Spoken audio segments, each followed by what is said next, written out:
जान और माल की जो है सो कुर्बानियां दिए। क्या मुसलमान तैयार है इसके लिए? मुसलमान को जो है सो पहले एक प्लेटफॉर्म पे आना होगा, एक प्लेटफॉर्म में आके एक आवाज उठाना पड़ेगा।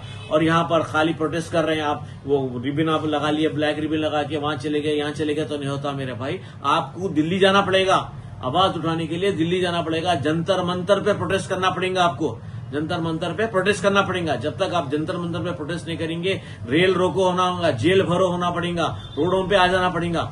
और मैं ये भी बताना चाहूंगा कि हमने भी सुप्रीम कोर्ट में वक्फ अमेंडमेंट बिल के खिलाफ डाला है, अवैसी साहब भी डाले, ऐसे 10-12 पिटीशन से पूरे मिन शैतान रजीम बिस्मिल्लाहिर्रहमानिर्रहीम। अज़ीज़ान मिल्लत इस्लामिया अस्सलाम वालेकुम रहमतुल्लाहि बरकातुहू। जैसे कि आप लोग जानते हैं पूरे हिंदुस्तान में प्रोटेस्ट चल रहा है, वक्फ अमेंडमेंट बिल को लेके बड़ा एहतजाज चल रहा है। हर जगह हर शहर में जो है सो रैलीज निकाल रहे हैं, हर जगह जो है सो एक प्रोटेस्ट कर रहे हैं। तो मैं आप लोगों को ये बताना चाहता हूँ, क्या मुसलमान उस काबिल है कि वक्फ अमेंडमेंट बिल रिपील कर सकते हैं? क्या मुसलमानों में उतनी ताकत है कि वक्फ अमेंडमेंट बिल को रिपील करने के लिए जो है सो रोड पे आ सकते हैं? आपने देखा फार्मर्स की जो बिल, 3 बिल्स थे फार्मर्स के, तीनों भी बिल्स रिपील हुए, लेकिन कैसा हुए, क्या सैक्रिफाइसेस दिए फार्मर्स? आपको मालूम है 950 फार्मर्स के लाइफ चले गए, 950 फार्मर्स मरे उस एजिटेशन में, जान और माल की जो है सो कुर्बानियां दिए। क्या मुसलमान तैयार है इसके लिए? मुसलमान को जो है सो पहले एक प्लेटफॉर्म पे आना होगा, एक प्लेटफॉर्म में आके एक आवाज उठाना पड़ेगा। और यहाँ पर खाली प्रोटेस्ट कर रहे हैं आप, वो रिबन आप लगा लिए, ब्लैक रिबन लगा के वहां चले गए यहाँ चले गए तो नहीं होता मेरे भाई। आपको दिल्ली जाना पड़ेगा, आवाज उठाने के लिए दिल्ली जाना पड़ेगा, जंतर मंतर पे प्रोटेस्ट करना पड़ेगा आपको, जंतर मंतर पे प्रोटेस्ट करना पड़ेगा। जब तक आप जंतर मंतर पे प्रोटेस्ट नहीं करेंगे, रेल रोको होना होगा, जेल भरो होना पड़ेगा, रोडों पे आ जाना पड़ेगा। और मैं ये भी बताना चाहूंगा कि हमने भी सुप्रीम कोर्ट में वक्फ अमेंडमेंट बिल के खिलाफ डाला है, अवैसी साहब भी डाले, ऐसे 10-12 पिटीशन से पूरे क्लब हो गए, वो पूरी एक ही सुनवाई होती। क्या आपको ऑर्डर मिलता? आप क्या समझ रहे, आपको कुछ फेवरेबल ऑर्डर मिलता? कुछ नहीं मिलता ऑर्डर। आपको जो है सो सैक्रिफाइस देना पड़ेगा, आपको पूरा लीगली काम करना पड़ेगा, आपको जो है so under the preview of law काम करना पड़ेगा, because it is unconstitutional.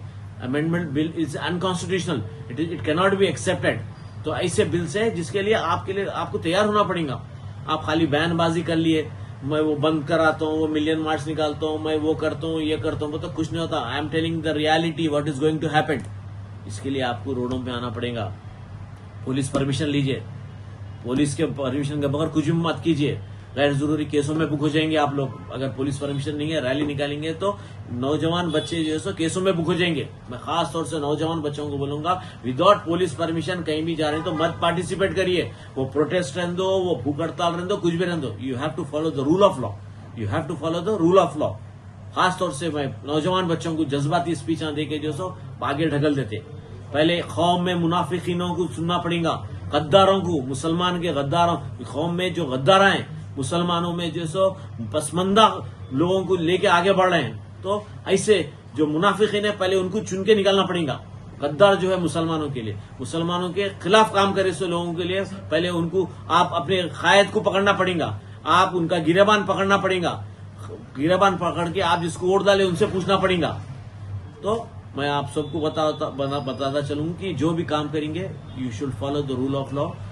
Constitution जो बोल रहा फ्रीडम ऑफ स्पीच है, बिल्कुल सही है, freedom of expression of speech है, freedom of doing everything is there, but you have to follow the rule of law. खुदा हाफिज।